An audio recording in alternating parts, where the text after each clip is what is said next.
रेवा एक स्मार्ट और आत्मनिर्भर लड़की थी जो मुंबई जैसे बड़े शहर में पली बड़ी थी।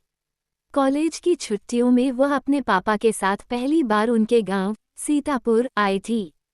शहर की तेज रफ्तार और चकाचौंध से अलग ये जगह एकदम शांत, हरियाली से भरी और अपनेपन से लबरेज थी।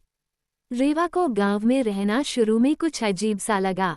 न इंटरनेट की तेज स्पीड, न मॉल, न कैफे और न ही दोस्तों के साथ देर रात तक बातें करने का मौका।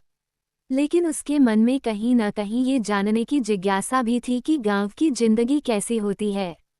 वहीं गांव की एक लड़की थी गुड़िया, जो सीतापुर में ही रहती थी। वह बेहद सरल, मिलनसार और समझदार थी। गुड़िया की उम्र भी रेवा के बराबर ही थी, लेकिन उसका जीवन पूरी तरह से अलग था। वह सुबह जल्दी उठकर गाय भैंसों को चारा देती, खेतों में अपने पापा की मदद करती और फिर दोपहर में पढ़ाई करती थी। उसकी दुनिया सीमित थी, लेकिन दिल बहुत बड़ा। एक दिन रेवा गांव की गलियों में घूमते हुए खेतों की तरफ निकल गई। वहां उसे गुड़िया मिल गई, जो खेत में अपने पिता के साथ काम कर रही थी। गुड़िया ने मुस्कुराकर कहा, आप नई आई हो ना? शहर से? रेवा ने हैरानी से पूछा, तुम्हें कैसे पता? गुड़िया हंसते हुए बोली, आपके कपड़े, चलने का तरीका और मोबाइल देखकर समझ गया। हमारे यहाँ कोई ऐसे नहीं चलता। दोनों की बातचीत यहीं से शुरू हुई। गुड़िया ने रेवा को खेत दिखाए, गायों से मिलवाया और पेड़ की छांव में बैठकर घर का बना लड्डू भी खिलाया। रेवा को पहली बार महसूस हुआ कि जीवन की सादगी में भी कितनी खूबसूरती होती है। अगले कुछ दिनों में रेवा और गुड़िया की दोस्ती गहरी हो गई।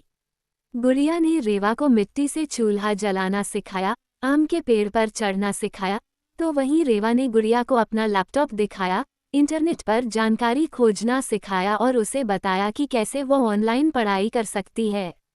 एक दिन गुड़िया ने झिझकते हुए कहा, रेवा, क्या मैं भी तुम्हारे शहर आकर पढ़ाई कर सकती हूँ? रेवा ने मुस्कुराते हुए उसका हाथ पकड़ा और बोली, क्यों नहीं? सपने किसी जगह के नहीं होते, बस उन्हें देखने और पूरा करने का हौसला चाहिए।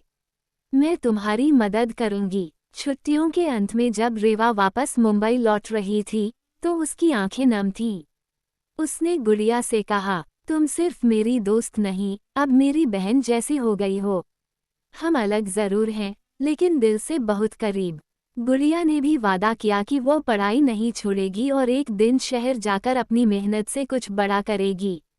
सीतापुर की गलियों में दो अलग दुनिया की लड़कियों की एक नई कहानी शुरू हो चुकी थी, जहां न भाषा की दीवार थी, न जीवनशैली की दूरी, बस एक सच्ची दोस्ती थी।